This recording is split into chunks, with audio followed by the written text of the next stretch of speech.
Hey guys, so for the past few years, my family has been in the midst of a situation that was quite challenging and very problematic for every one of us. But I'm not going to talk about that, at least not right now. However, when the situation started to climax, I started to trip. My upsetation level with this situation was very high. I was exceedingly pissed. And one night, while I was lying down and letting everything consume me in my head, I was like, Sharon, why you mad? No, seriously. Because you don't learn so many things during this situation. You ain't got nothing to be mad about. I mean, I do have things to be upset about, but glass half full. So as I laid all that I felt and all that I thought about the situation at God's feet, the idea of being on this platform and sharing my experiences took root. And I allowed it to percolate a little bit, and it started to grow. And it started to grow so much till I was just like, you know what, Sharon? Time to start. So I started.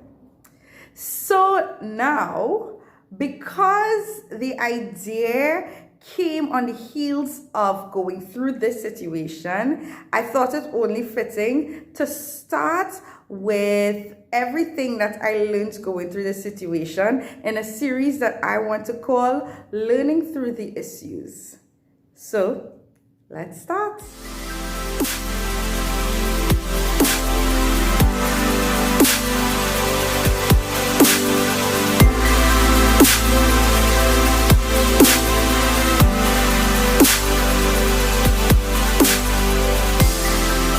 Everybody has a story about what they've done, what's been done to them, whether it's good, bad, ugly, indifferent, crazy, stupid, beautiful, just great. Everybody has a story to tell. But I've recognized that there are some people that find a way to take every story and make themselves a victim in it. Oh yes.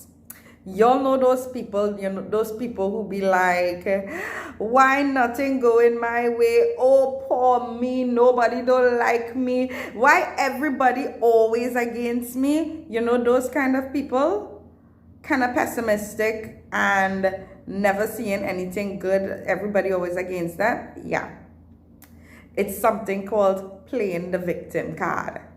And so while I went through the story, I recognized it because I watch a lot of TV and I be seeing that card play real hard. But I didn't know exactly what it was. So I went and I did some research and I came across something called the victim personality. And then I also came across something called the victim mentality. So what exactly is it? This thing we call the victim personality. Well, according to Dr. Nicola Davies, the victim personality is a person who habitually indulges in self-victimization for one of several reasons. The reasons being, 1, to control or influence the thoughts and the feelings and actions of other people. 2, to justify their abuse of others. 3, to seek attention. Or 4, as a way of coping with situations. Yes.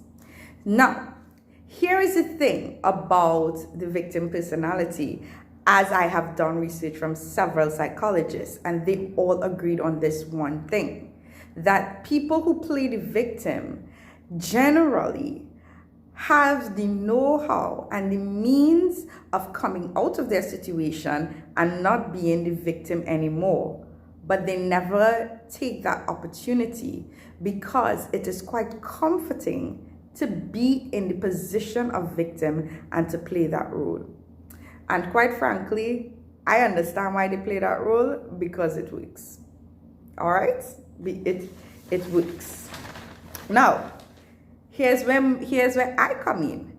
Having encountered now this type of situation, this type of personality, or this type of behavior, and this type of mentality, whenever people come to me with some sad story, I have a habit now of asking the question, what did you do? Not just afterward, but before the fallout and during it.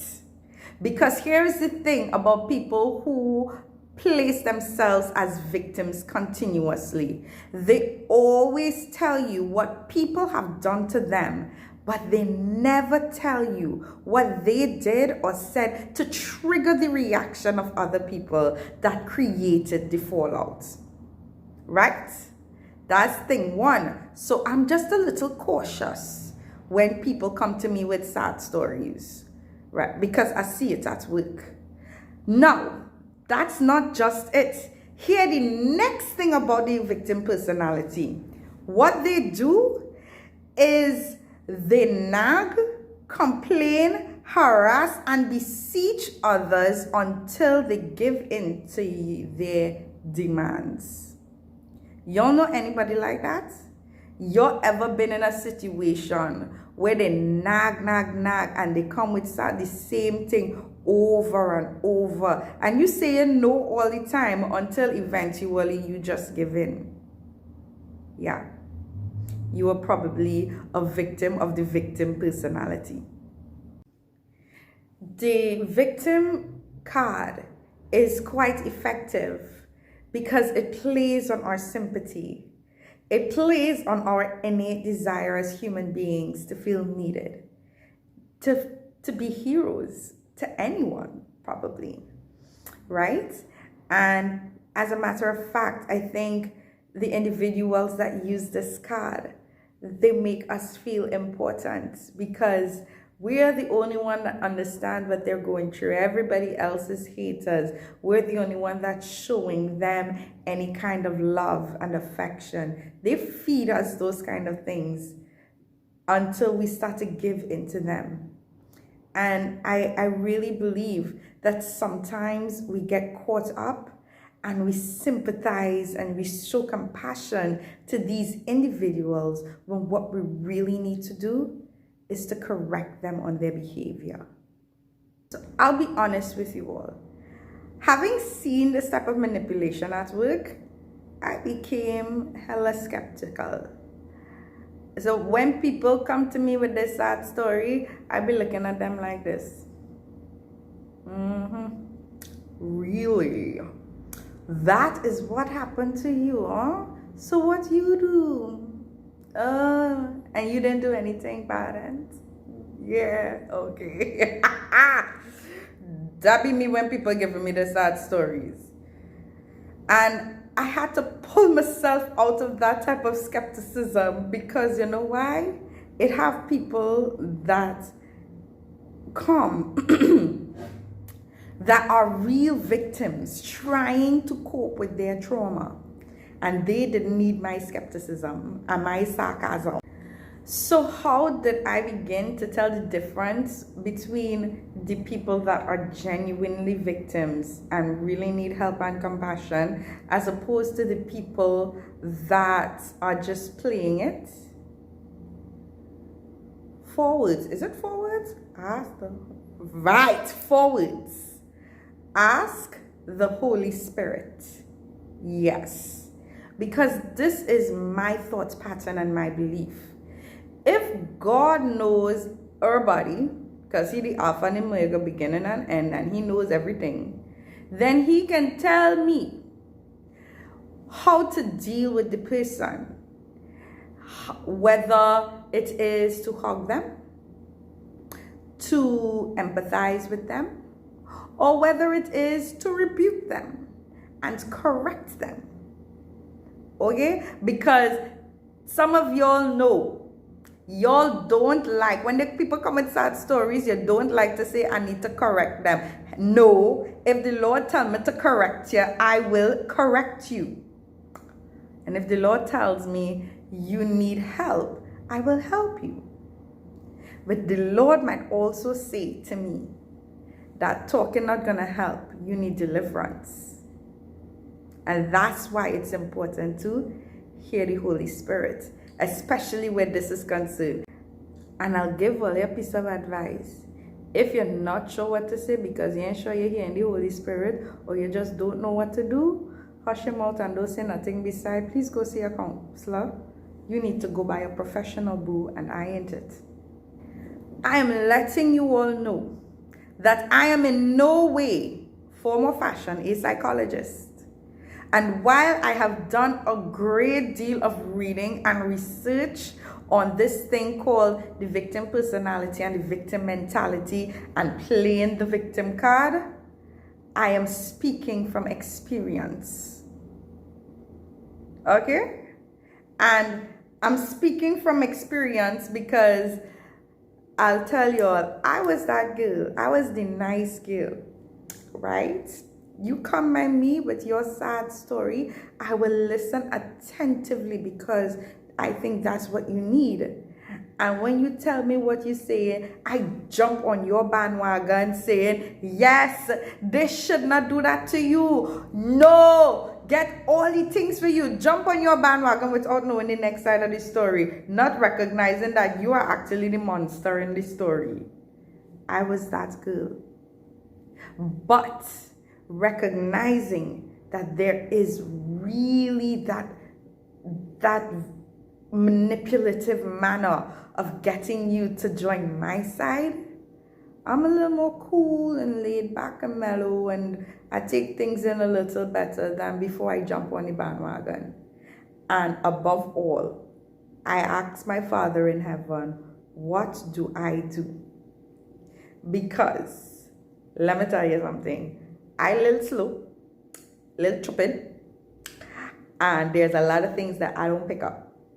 And that's why I rely heavily on the Holy Spirit, because I could be easily manipulated. I am one of those idiots.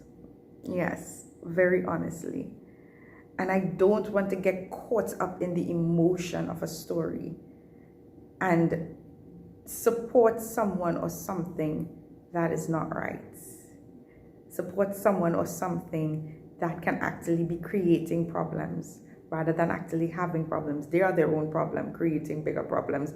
And I just there helping you create more problems for yourself and for other people. I don't want to do that.